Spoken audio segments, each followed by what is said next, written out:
আসসালামু আলাইকুম। কেমন আছেন সবাই? আশা করছি সবাই ভালো আছেন। আমিও ভালো আছি আলহামদুলিল্লাহ।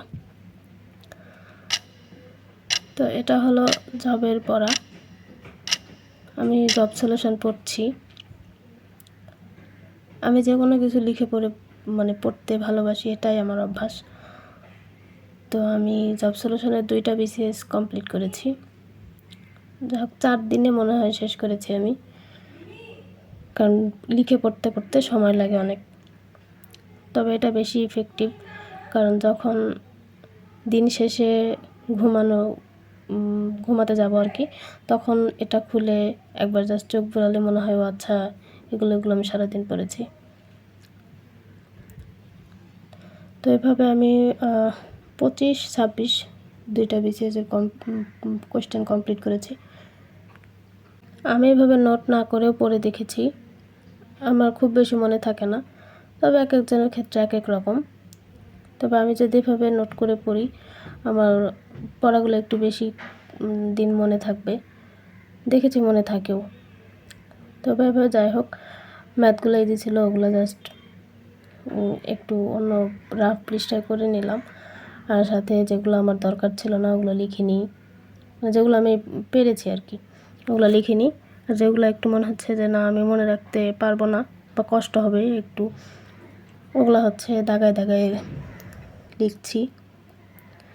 তো মাঝে মাঝে অনেক কনফিউশন চলে আসে এভাবে পড়তে গেলে, তবুও মনে হয় যে না এভাবেই পড়লে হয়তো বা আমার মনে রাখতে একটু বেশি সুবিধা হবে।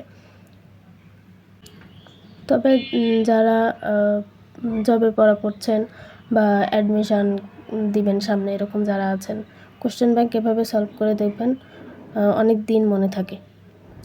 আমি এভাবে শেষ করার ট্রাই করছি, জানি না কত দূর শেষ করতে পারবো।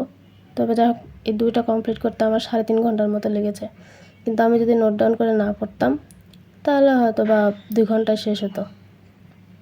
তবে ওটা বেশি দিন মনে থাকতো না, কারণ ইংলিশ যেগুলো ছিল, তারপরে স্পেলিং, বানান, এগুলো একটু লিখে লিখেই পড়তে হয়। আমি সাহিত্য এগুলো একটু কম পারি।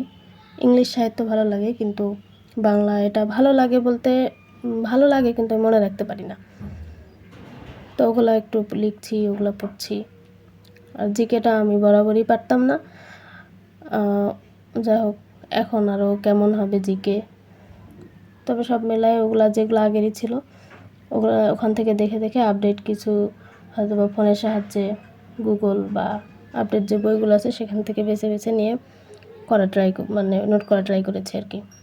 বইয়ে এত জায়গা থাকে না যে বইয়ে ওভাবে লিখবো, আর প্রফেসরের জব সলিউশনে যথেষ্ট ব্যাখ্যা দেয়া থাকে, তো ওর মধ্যে আবার লিখলে পড়তেই পারবো না।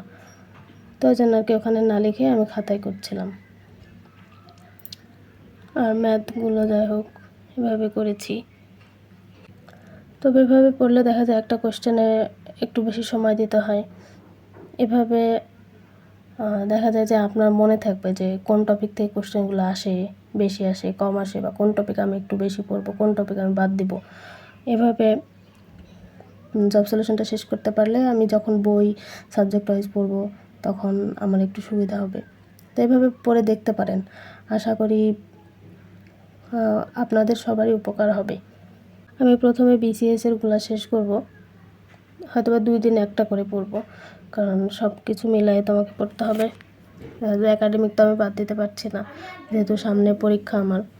আর আমার আশেপাশের অনেক সাউন্ড হতে পারে, কারণ আমার রুমটা একদম রাস্তার পাশে, আর আশেপাশেও সবাই আছে, ওই জন্য কথার সাউন্ড একটু যেতে পারে আর কি। যাই হোক, এভাবে 2টা কমপ্লিট করেছি। ইচ্ছা আছে বিসিএসেরগুলো কমপ্লিট করে দেন রিসেন্ট যেগুলো হয়েছে ওগুলো পড়ব। সবাই এভাবে পড়ে দেখতে পারেন। আমার জন্য সবাই দোয়া করবেন, সবাই আমার পাশে থাকবেন। আসসালামু আলাইকুম।